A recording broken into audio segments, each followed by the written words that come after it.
चांगलं होतं. मला त्या ब्रह्मांडीय ऊर्जेशी तादात्म्यता साधता येते, एकरूपता साधता येते.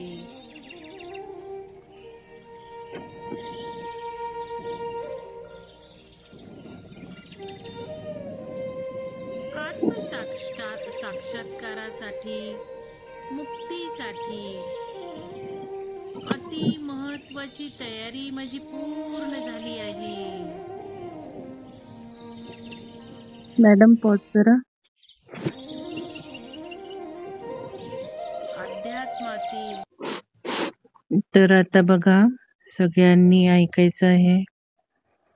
माझी मुक्तीची तयारी पूर्ण झाली आहे. आपण आता ऐकलं. आत्ताची जी ऊर्जा येत आहे 29 मार्च पर्यंत पूर्ण DNA ऍक्टिव्हेशन सुरू आहे. तर आपल्यामध्ये काय बदल झाले आहेत हे सगळ्यांनी बघायचं आहे. नुसतं ध्यान करून काही उपयोग होणार नाही.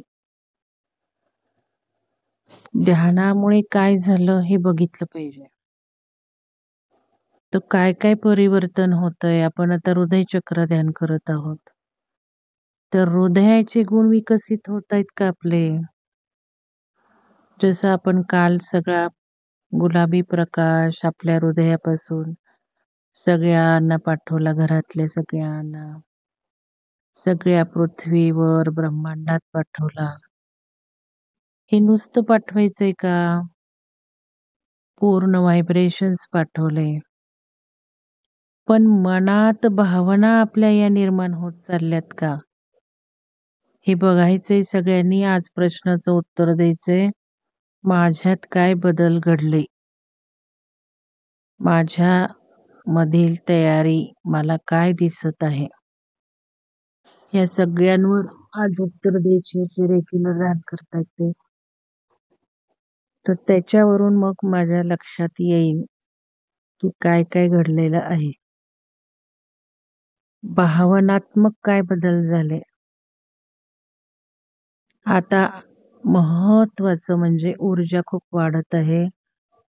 त्याबरोबर आपली ऊर्जा वाढणं फार गरजेचं आहे. आपली ऊर्जा कशाने वाढते? तर ध्यानाने वाढते. आपण जे अन्न घेतो त्याने वाढते. आपल्या विचारांनी वाढते, भावनांनी वाढते. मग भावना आता कुठल्या निर्माण होत आहेत सध्या? विरक्तीच्या होत आहेत का? का सांसारिक होत आहेत? हृदयाला काय पाहिजे नाही? या प्रश्नाचं उत्तर द्यायचं आहे आज सगळ्यांनी.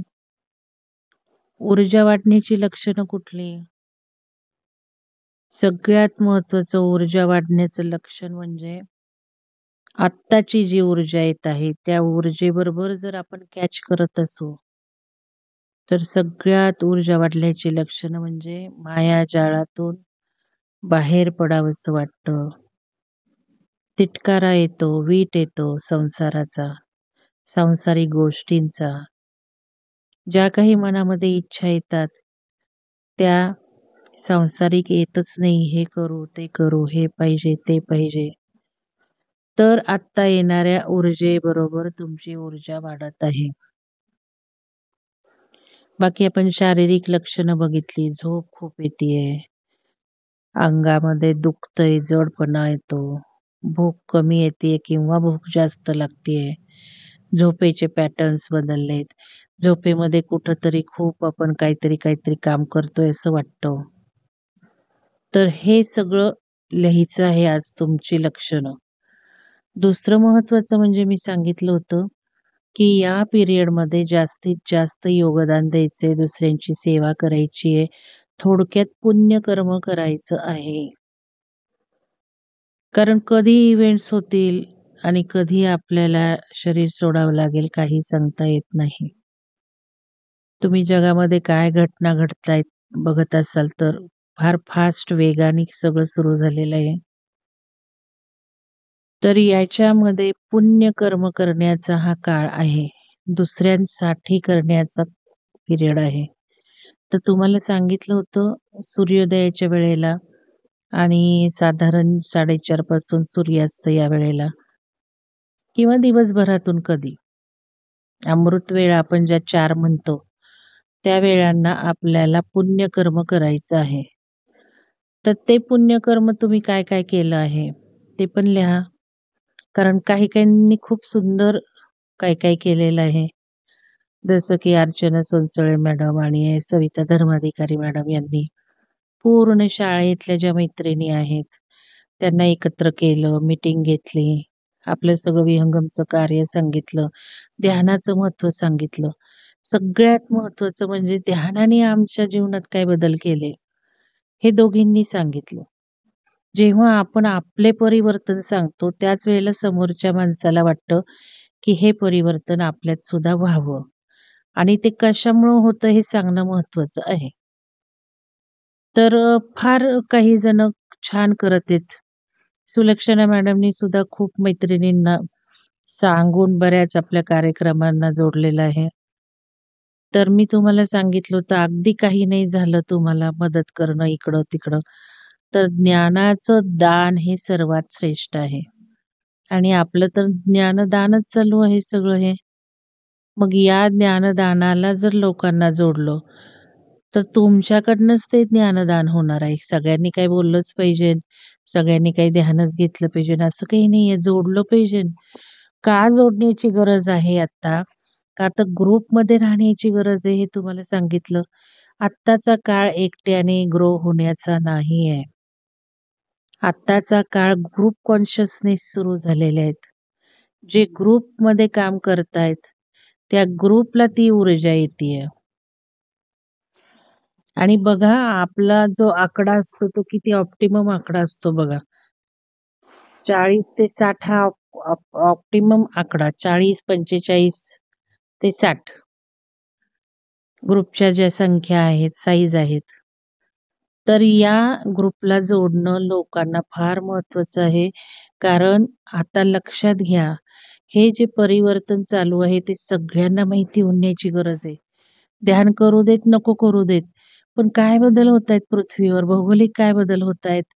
आपल्यावर काय बदल होतायत? हे सगळ्यांना अवेअरनेस क्रिएट करण्याची गरज आहे.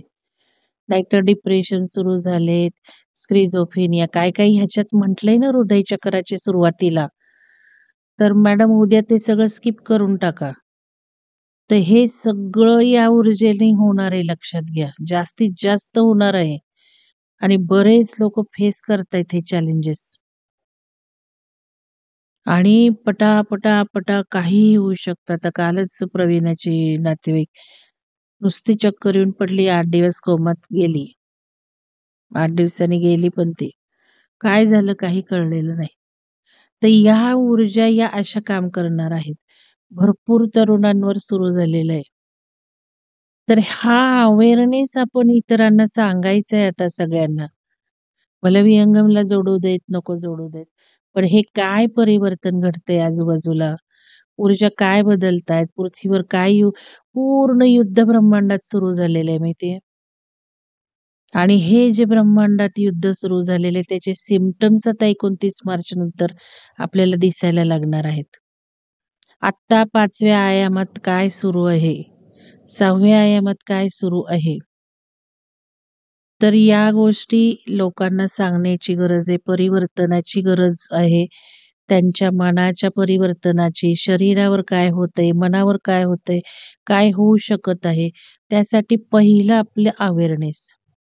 दुसरी म्हणजे ऊर्जा वाढणे आणि ऊर्जा जर वाढली असेल तुमची आता येणाऱ्या ऊर्जेनी, तर विरक्ती येत असलेली असेल. ज्या काही इच्छा आहेत म्हणून बघा तुम्ही काय लिहिताय ग्रुपवर त्याला मी बरचसं काही वेगळं लिहितीये. याचा अर्थ तुमच्या चुका मला दाखवायच्या नाहीयेत. तर तुमच्या विचारांच्या प्रोसेस बदलायच्या आहेत. विचार आपले हळू पुढं गेले पाहिजेत. मुलं जी आहेत ना मुलांना अजिबात आपण काही सांगायचं नाही. मुलं खूप पुढे गेलेली आहेत. खूप पुढच्या ऊर्जा घेऊन आलेली आहेत. पुढच्या कॉन्शियसनेस घेऊन आलेली आहेत मुलं. आपल्याला त्यांच्याकडनं शिकायचंय लक्षात घ्या. आपण नाही त्यांना काही शिकवायला जायचं. मुलं लग्न करत नाहीयेत. लग्न झालेली मुलं, मुलं निर्माण करत नाहीयेत. हे सगळी अद्ययावत कॉन्शियसनेस त्यांच्यात गेलेली आहे आणि आपण त्यांना वेगळे पाढे गिरवतो. लग्नाचे, काय वाटेल ते जुने पुराणे. तर ह्या सगळ्या गोष्टी आपण लक्षात घेऊयात. आपली विरक्ती होतीये की नाही या प्रश्नाचं उत्तर मला आज हवं आहे. तुमच्यामध्ये या परिवर्तनाचे काय बदल होत आहे? ऊर्जा खरंच वाढली आहे का? तर ध्यानाचा उपयोग आहे. आत्ताची येणारी ऊर्जा डी-एन-एवर ॲक्टिव्हेशन सुरू आहे, म्हणजे मायाजाळ तोडत आहे. तुमचे मायाजाळ तोडणारे काय सिम्प्टम्स तुम्हाला दिसले? आपण मागच्या वेळेला डिस्कस करून झालं, शारीरिक काय झालं, झोप येते का नाही, अंग दुखते की नाही, हे डिस्कस करून झालं. आता मनोमय भावनिक लेयरवर काय सुरू आहे? कारण मन जर बदलत असेल, तर आपल्या ऊर्जा बदलत आहेत. हायर लेव्हल आपण बघतो, मनोमय लेयर, बुद्धिमय लेयर. काय चाललंय बुद्धीने? काय चाललंय मनाने? काय संकल्प पेरतोय? ह्या प्रश्नाचं उत्तर आज द्या, म्हणजे मला मग आणि आज 4 वाजता मीटिंग आहे. आपला 4 नंबर 2.4 कोर्स सुरू केलेला आहे कालपासून आपण. Manifestation beyond ascension. तर मॅनिफेस्टेशन बियॉन्ड असेन्शन ज्यांनी रजिस्टर केलं नाही, करून घ्या. कारण त्याच्यामध्ये जे ध्यान प्रकार आहेत, ते ध्यान प्रकार आपल्याला पुढे त्यातले टेक्निक्स वापरायचे आहेत. आणि मग आज तुम्हाला काल मी पहिला व्हिडिओ बघून घ्यायला सांगितलंय. आज 4 वाजता या, आपण काही एक व्हिडिओ शेअर करू, काही चर्चा करायची करू. तोपर्यंत मला तुमची ग्रुपवर ही जर उत्तरं मिळाली, तर त्या अनुषंगाने मला काय बोलायचं ते कळेल. तर सगळे जुने लोकांनी या प्रश्नाचं आज उत्तर द्यायचंय. आणि आता पूर्णपणे सामूहिक चेतना पेरूयात. चला, काल आपण पेरलीच आहे. ही कामं फार महत्त्वाची आहेत आता 29 मार्चपर्यंत. जेवढं आपण दुसऱ्यांसाठी करू ना, जेवढं दुसऱ्यांसाठी करू, सगळ्यात महत्त्वाचं ज्ञानाच्या दानाला फोकस करा. ज्ञानदान सर्वश्रेष्ठ आहे. सर्वात शेवटी ज्ञान हे घेतलंच पाहिजे नाही. कुठलाही मार्ग असू देत मोक्षाकडे नेणारा, शेवटी ज्ञान आहे आणि हे जे आत्मिक ज्ञान आहे ना, आत्म्याचं ज्ञान, आत्मा, आत्मा, आत्मा. आत्म्याचं दान देणं फार गरजेचं आहे. आत्म्याच्या ज्ञानाचं दान. कारण आता हे जे आत्म्याबद्दल माहिती करून घेतोय आपण, त्या आत्म्याची माहिती जर आपल्या हृदयात कोरली गेली, तरच त्या मोक्षाच्या वेळेला, मुक्तीच्या वेळेला, पुढच्या प्रवासाला आपल्याला उपयोग होणार आहे. आणि म्हणून हेच तर इथे जोडून आपल्याला लोकांना त्या लेव्हलचं आपल्याला उच्च कार्य करता येणार आहे. उच्च कार्य. ज्ञानातलंही सर्वश्रेष्ठ ज्ञान आत्म्याचं ज्ञान. तर हे महत्वाचं आहे. आता आपल्याला ज्ञानेश्वरीचा 6वा अध्याय सुरू होत आहे. त्याच्यातूनही जे ज्ञान आहे तेच आहे ते. कुंडलिनीचं ज्ञान, आत्म्याचं ज्ञान. तर चला आपण सामूहिक चेतना पेरूयात. पूर्णपणे आता आपण हृदय चक्र ध्यान केलेलं आहे. आपल्या हृदयावर फोकस ठेवूयात. ओंकार ध्यानाला पूर्णपणे तुम्हाला ओंकार हृदयात गुंजन करायचं आहे. अनाहत, अनाहत नाद म्हणजेच ओंकार. लक्षात घ्या. अनाहत नाद म्हणजे आपल्या हृदयातून जो आवाज येतो त्याला अनाहत म्हटलेलं आहे. तोच ओंकार. म्हणून ओंकार ध्यानाला ओंकार फोकस करायचा आहे हृदयावर. तर या हृदय चक्र ध्यान आपण केलेलं आहे. या हृदय चक्रावर फोकस करूयात. बघा कसा दिसतोय ऑरा तुम्हाला.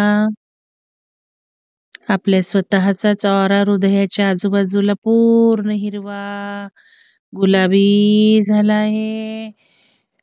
फुटबॉलचा बॉल एवढा झाला आहे. पूर्ण आता तो फुटबॉलचा जो बॉल आहे ऑराचा, तो सगळा ऑरा गोलाकार स्फिअर मध्ये सर्व दिशांना, 10 दिशांना, 12 दिशांना एक्सपांड होत आहे, विस्तारित होत आहे. पूर्ण घर गच्च भरून गेलंय प्रेममय प्रकाशात. पूर्ण घर प्रेममय प्रकाशात भरून गेलेलं आहे. पूर्ण पूर्ण हा ऑरा एक्सपांड होत आहे. प्रेममय व्हायब्रेशन सर्वांना पाठवत आहोत. पूर्ण धरतीभर भरून गेले. धरतीला पाठवत आहोत. धरतीच्या कोरला पाठवत आहोत. पूर्ण गॅलेक्टिक सूर्य, सेंट्रल सूर्यापासून आपण कनेक्ट केलेली आहे आपल्याला ऊर्जा. सूर्यापासून पूर्ण स्पंदन घेत आहोत, ऊर्जा घेत आहोत, सूर्यकिरण घेत आहोत. पूर्ण धरतीला पाठवत आहोत. पूर्ण हृदयातून 10 दिशांना पाठवत आहोत. सर्व चराचराचं कल्याण होत आहे. सर्व सृष्टीचं कल्याण होत आहे.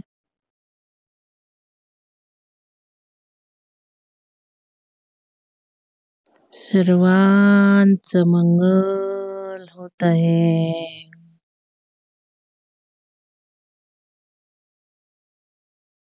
तेरा मंगल मेरा मंगल होय रे. सर्वांचं मंगल होत आहे.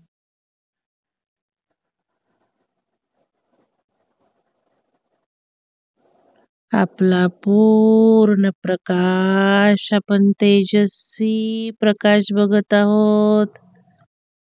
आपल्याला जो ज्ञानाचा प्रकाश मिळत आहे तो आपण सर्वांना देत आहोत.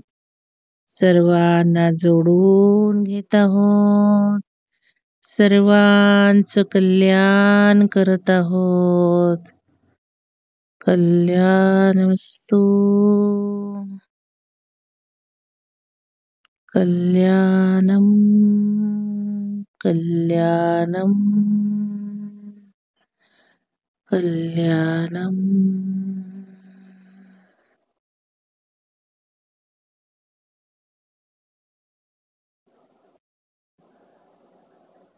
सर्वांना धन्यवाद. पूर्ण ग्रॅटिट्यूड सर्वांबद्दल. सर्वांना धन्यवाद. धन्यवाद. धन्यवाद. ध्यान कंटिन्यू करा. नाही तर मग 5 ते 10 मिनिटं झोपायचं आहे आणि मग ध्यान सोडायचं आहे. चला अनुजा मॅडम, धन्यवाद. सगळ्यांना धन्यवाद. बंद करू शकता मीटिंग.